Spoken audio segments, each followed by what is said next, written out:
àṣìṣe tí wọ́n bá ti tẹ̀wọ̀n fi kọ́ ilé tí ó dùn wọ́n lè ju ọmọ ara náà ti fẹ̀lẹ̀ bọ̀dẹ́ kàṣí mo ti kúrò nínú oní tíátà tí ó kù tí wọ́n náà fẹ́ra rẹ̀ látàn tí wọ́n fi sínú ọ̀gbọ́n rẹ̀ gba pọ́npọ́n àbí sílé òun tó níbi tí wọ́n ṣe sí nígbà mo ra lè fún ọkọ́ lé mo tún ti kọ́ sáàrí ìmọ̀ pẹ̀tọ̀ àìmọ́.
orúkọ mi ní Kálárì. Báwo ni gẹ́gẹ́ sí olóògbé? Wá Quadri àbúrò mi dáadáa ni. In fact lẹ́yìn pé bóyá kì í ṣe àfìdí bí ìyá mi ọmọ ìyá mi. Ó tó bá ọ̀tẹ̀ sí mi wọ́n sá. Mo gbọ́ Quadri láti bí 27 years ago ní around ìgbà oko ẹrú pàdé pẹ̀lú ajílẹ̀ yẹn àti báyìí láti jọ ń bọ̀ títí. Ṣé wọ́n ti ẹ̀fún nílá tẹ́lẹ̀ bí a ní set bóyá wọ́n sọ pé ààrẹ àláwà dé bí a tó? Rárá Quadri ta ṣe ríra ní last week. Ẹ̀ṣẹ̀ mọ̀ pé àìsàn ló ṣe wò tọ́lọ́jọba adé kòkòrò bẹ́bẹ̀. Kíní ẹ̀kọ́ lè dédé náà nítorí bá jẹ́ pé ẹni tí kíní ẹ̀ ti pẹ́ lára ẹ̀ ó ṣá at least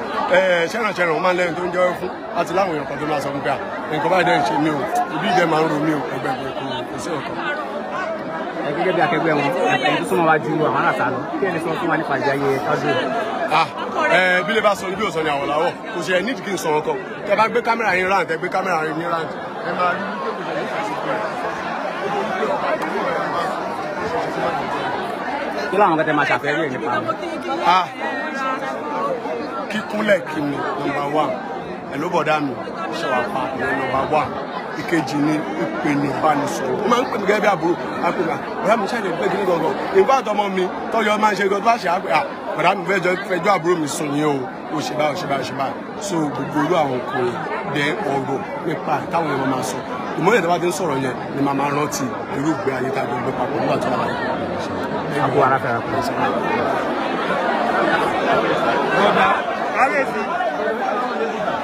Kábíyèsí o. Orúkọ mi ni Ọlámídé Láòyè. Òun kọ̀tàn ní mí adarí eré mi ní. Báwo lè jẹ́ sí Sisi Quadri? Sisi Quadri ẹ̀gbọ́n mi ni, ọ̀rẹ́ mi ni, alábàáṣiṣẹ́pọ̀ mi ni. A lot of gbogbo script ẹ̀ ni mo máa ń kọ́. Nfa tó láwọn fíìmù tó yẹ pa ti jọ kọ sílẹ̀ tá a rò pa máa ṣe báyìí. Tó fi kọ́ra ọ̀gá wa láti London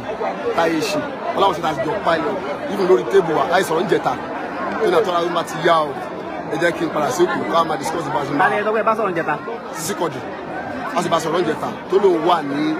area ọ̀dọ̀ wọn bí báyìí òwò mọ́ògùn mọ́ṣọ́ kó fẹ́ lọ sí check up normal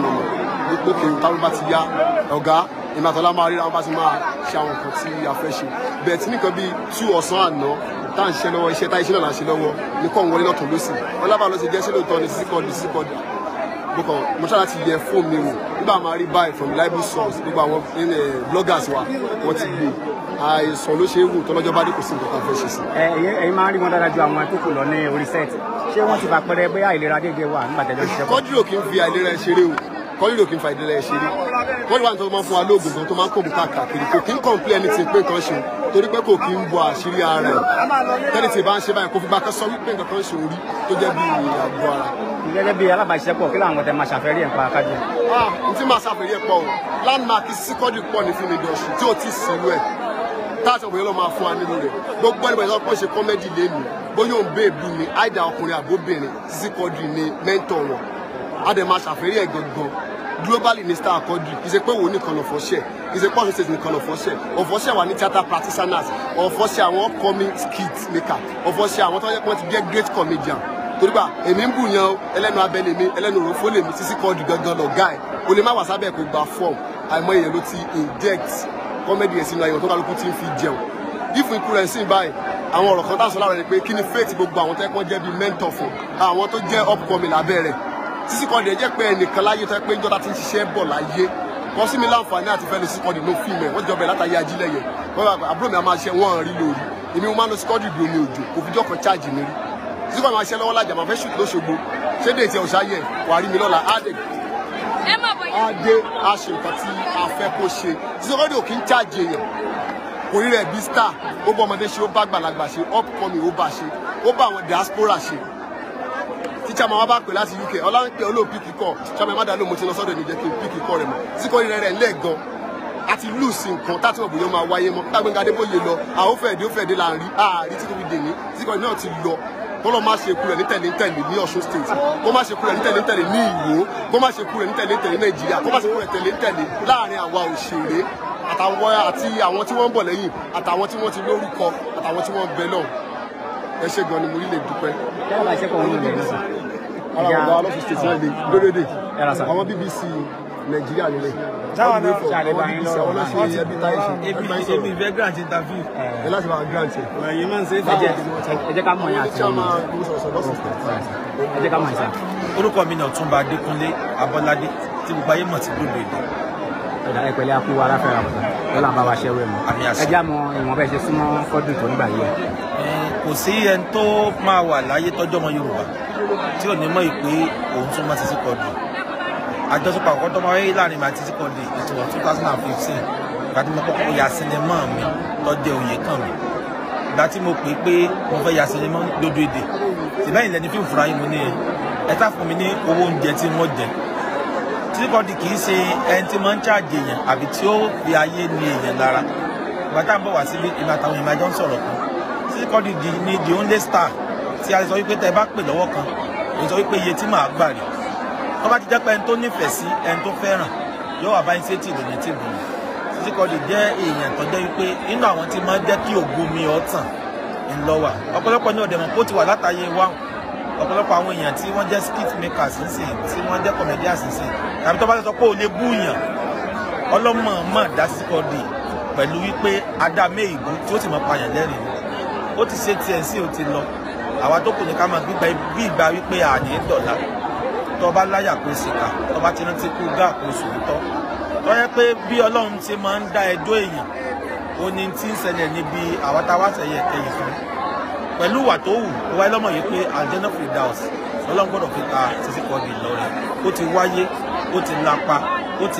ó sì ti bá tiẹ̀ lọ àwa yòókù ní pé ká ṣe dáadáa. Gẹ́gẹ́ bí alábàáṣepọ̀ kí làwọn kẹtẹ máa ṣàfẹ́rẹ́ nípa Quadri. Kí lẹ fi sà. Gẹ́gẹ́ bí alábàáṣepọ̀ Quadri kí ni kẹtẹ máa ṣàfẹ́rẹ́ nípa. Humbleness. Sisi Quadri jẹ́ ẹ̀dá kan tó dàgbà àmọ́ tó rẹ̀ rẹ̀ nílẹ̀. Ara àwọn kan tá a máa ṣàfẹ́rí pa ẹ̀ ní wípé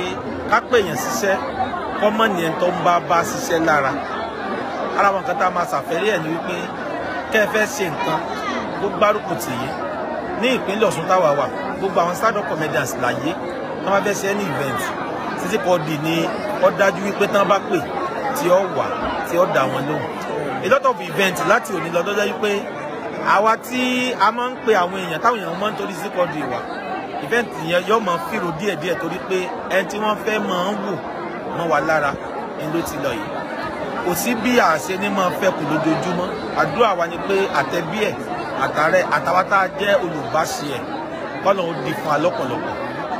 Ẹ ṣe gbọ́dọ̀. Kódà a lè sọ bí ẹ̀ṣẹ̀ ń darapọ̀ mọ́ wa ní lórúkọ ní ìlú a sì wà nílé olóògbé ìbámidé Quadri tó fi mọ̀ sí Sisi Quadri. Lẹ́yìn tí wọ́n kí òun ṣe olóògbé lára tán ní gbàgede mọ́ṣáláṣí tó wà ní àgbò ni wọ́n gbé wá sí ilé rẹ̀ láti ìlú àṣírí òkú. Ọ̀pọ̀lọpọ̀ àwọn yòókù wà táwọn sọ kí àwọn tó fẹ́ ṣẹ́gun ráyè wọlé bí àwọn ìṣe ń lọ́wọ́ wọ́ta làwọn ẹ̀kọ́ tó ń gorí ilé gorí ìdí tí wọ́n mọ̀ nílé ká. A ṣe retí ìgbà tí ó ní ìgbà tí ó fi lè wá ìpínlẹ̀ ní Quadri wà ní ìlú Ìgbò ìpínlẹ̀ Ọ̀ṣun.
máa bẹ̀rẹ̀ jogbobiro ní lóṣogbo lọ́ndì 5, 6, 7, 8, 9, 10 Sisi Quadri wà ń bẹ̀ dé pé nǹkan kan ọ̀sà ti wà ń bẹ̀ táìjọba ti fẹ́ ṣe báyìí. Ẹ ti yà án kọ́ lára iṣẹ́ yẹn. Àì ti yà rárá if on the 6th ló fún mi. Ọjọ́ kẹfà oṣù yìí. Oṣù táwa yìí kó máa dé kó máa jẹ́ day 2 tèmi on the 6th ló máa dé sóṣogbo ní níta àjọ sọ. Nígbà tá à ń yà ní kúlákó àjọ àmẹ́ fún èmi lóṣù méjì torí mo translate sí Yorùbá òun lo bí ọ̀sẹ̀ méjì. Ìkànnì àwọn akọ ẹgbẹ́ rẹ̀ síwájú ló ń bá wa já ewé àtẹ̀gbò fún táwọn kò fún mi máa jáde lẹ́yìn Aníkúlápó jáde láàárọ̀ àná àjọ lọ ṣe pẹ̀lú ẹ̀ lọ́dún 29 Aníkúlápó jáde láàárọ̀ àná kí ló ṣe wọn fún àṣírí òkú ẹ̀gbẹ̀gbẹ̀ máa ṣe lọ́dún ayé bẹ́ẹ̀ gbogbo gbèsè ayé Quadri lẹ́sìn ti pọ̀ jù àwọn ìmọ̀ àròkọ máa pààyàn lẹ́rìn lẹ́sìn pọ̀ jù lára Quadri gangan Quadri mo ti pè wá sóṣogbo náà rí jẹ́ kí ló yẹ wọ́n sọ àwọn tó yìn ṣiṣẹ́ jù wọ́n á bọ̀ lóṣù gbèmí wá pìkì kọ́ rẹ̀ mi lè ti sanwó fún un wọ́n á tẹ̀sí mi tí wọ́n á rí wọ́n dáadé máa dùn tẹ̀ máa gbé ayé mi ta kọ́ọ̀dì ti pè mí ojú ẹ̀ ó já o èmi ò bínú sí ẹ̀ mo ti pààrọ̀ sí wò ó sanwó epo mi láti lẹ́kì mi lè ṣe kankan ní fún mi nígbà àjọ kejì kọ́ ìlú jílẹ̀ mi lóòótọ́ ó lè ṣe pé kọ́ta mi ọjọ́ wáyà tó fẹ́ yà mo ti fa mi ilé fọyọ́ ọmọ ìyá mi ṣeré torí pọ́ mi ẹ̀dẹ́ mi ni ọmọ ìwó lò látàrí jílẹ̀ lọ àti pọ̀sí ìjọ ṣe lọ ó wá ní àbọ̀dọ́lá ẹ̀yìn lọ́mọ bá wọn báyọ̀ ti jà ní ṣe ẹ̀rọ àwọn wọn láti dájọ́ wà ní rank ní ìfújọ́ kan pé kọ́dì ìlú ọ̀dà rí kọ́dì lẹ́nu tó já pọ̀ ní tí wọ́n bá fẹ́ kọ́lẹ̀ fún yóò kọ̀ọ̀kan bá fẹ́ dọ̀bálẹ̀ àdọ̀kan ọlá tó bá ti di òkè ń kárí náà tẹ́lẹ̀ àwọn èèyàn kọ́ńpìlẹ̀ olóòdúkọ̀ ẹ̀ má lè ṣe sọ̀rọ̀ wọn járe má lè sọ ọmọ pé Ọ̀ṣun máa dìde ní Ògùn but Ọ̀ṣun ti lùsì kọ́ báyìí last month àjọ wà lẹ́gbẹ̀ẹ́ náà ni ìgbàjọ àbẹ́ ni tàbí sọ̀rọ̀ ọlọ́fà náà gbogbo àwọn lẹ́jẹ̀ndì wà là ń lùsì ni kọ́lọ́ nǹkan ṣàánú wa ṣá àánú nìkan ní alẹ́ ìdìbò ṣe state wa ìlú wa. aládùúgbò wọn lẹ́yìn náà aládùúgbò wọn lẹ́yìn náà ẹ̀ka sọ aládùúgbò kọ́dí lẹ́yìn náà àdúgbò ilẹ̀ ń gbé náà.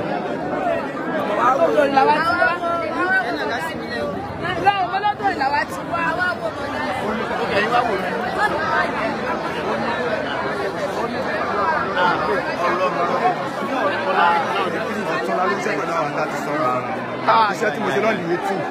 kò ráyè wá ó dẹ̀ sọ fún mi pé òun ò lè wá ó wá ní capacity date àwa mú iṣẹ́ mi àwa iṣẹ́ mi ta mú ọ̀túnla ni àná láti fi 2 weeks ago ìyẹn ẹnu ọbẹ̀ ọ̀sẹ̀ yìí náà láti pè pé kó dẹ̀ dé ní ká dẹ̀ pé pé táìmù olóde lọ́túnla. tó wọ́n ní ìjẹrin tó wọ́n rí ẹ máa wo fíìmù tàbí ọ̀sẹ̀ pátádowó olókópa tó pọ̀ mẹ́ ẹ bá wo àṣeyàn ọba tí mo yà olókópa tó pọ̀ mẹ́ ẹ bá wo alágbára pósí olókópa tó pọ̀ mẹ́ kò sí fíìmù mi tí ò bá mi sínú ẹ̀ rárá. Zainab tó wà ń gbọ̀ngàn ọmọ yẹn ráìsì ó fẹ́ ṣiṣẹ́ wọn ní ọlọ́ba ṣe gáfíìsì fíìmù mi kan báyìí eléyìí tí ò sí bẹ́ẹ̀ òní fíìmù ẹ̀yọ̀ kan tí mo ṣẹ̀ṣẹ̀ yà lọ́ndì etí tayà tí ò sí mẹ́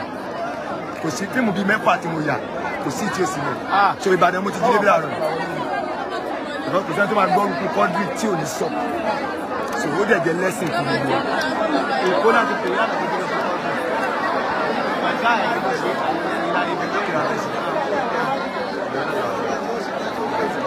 ẹ mọ̀ bọ́ wájú ilé yẹn ní ìtàn gbé storage.